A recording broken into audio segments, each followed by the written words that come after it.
Matthew Mercer, Matt Colville, Brennan Lee Mulligan, Abria Iyengar, Chris Perkins, plethora of other people. You're probably wondering what inspired these people to actually pick up the dice, pick up the pen and paper and start playing, start writing their adventures, create their massive worlds, and what made them be the DMs they are today. If only we had a list of works that they were inspired by that we could pull from the same font for their inspiration to our own.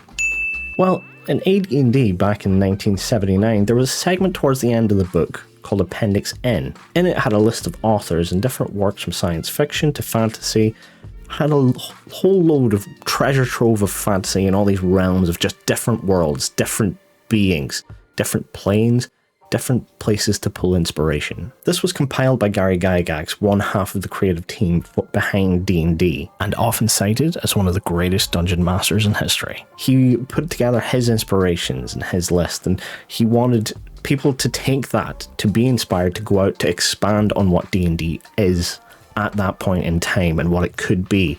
And we see that going into the future, how those kind of stories influence D&D and how D&D has influenced even wider stories. Now, I'm not going to go into the full list of items in here because there was a sizable list, but if you've seen any videos by Matt Colville, you've no doubt heard of Michael Moorcock's the Elric series, and I believe it's Paul Anderson's 3 Hearts and 3 Lions. He mentions these a ton in his videos, and you can see how they influenced him and how they could have influenced Gary Gygax too. Those books have been the sole topic and focus of so many of his videos that he then ties to those stories and then to the mechanics of the game. I want to mention Fritz Lieber, who was on the list as well, and he coined the term sword and sorcery. Of course, Tolkien's works are on there, The Hobbit and Lord of the Rings. H.P. Lovecraft with his eldritch horror stuff.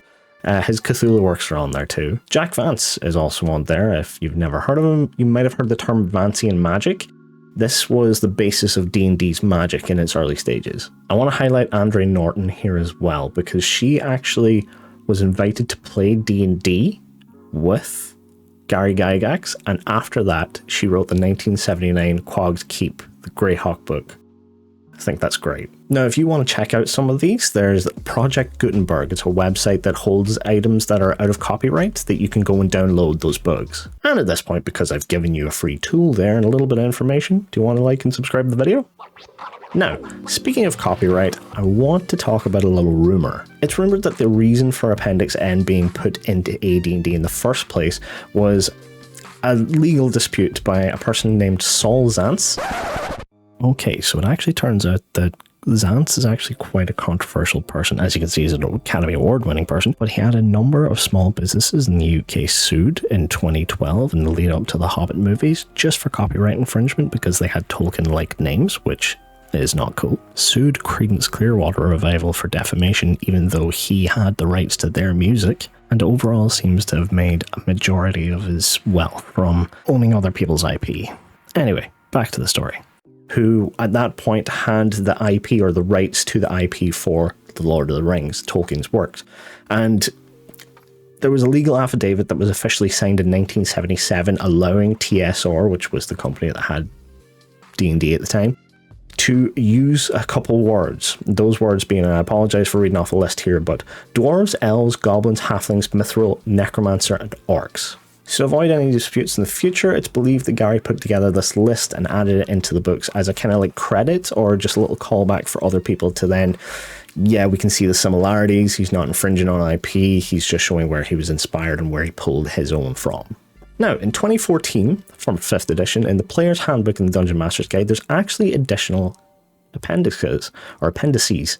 They are Appendix E and Appendix D. Every old school player is now going, what? There was extra appendices added? So Appendix E, that's within the Player's Handbook, it had items for, it was basically an updated Appendix N, so it had more items for more modern works that inspired the writers of 5th edition or just people who work at WotC. Of course, George R. R. Martin's Song of Ice and Fire, I think it is, it's on there, as well as Patrick Rothfuss's such a difficult name for an Irish person to say, Patrick Rothfuss's Kingkiller series. There's also R.A. Salvatore's Drizzt works, of course, being D&D.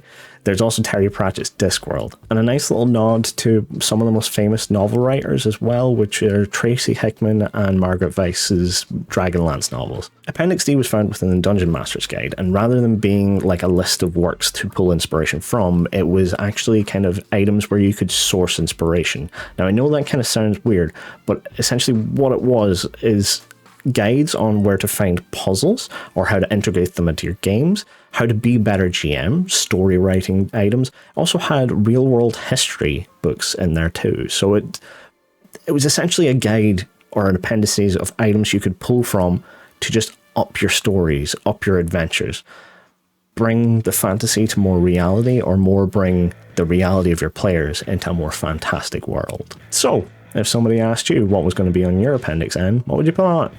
Let me know in the comments below. Take care, and I'll see you in the next video, folks.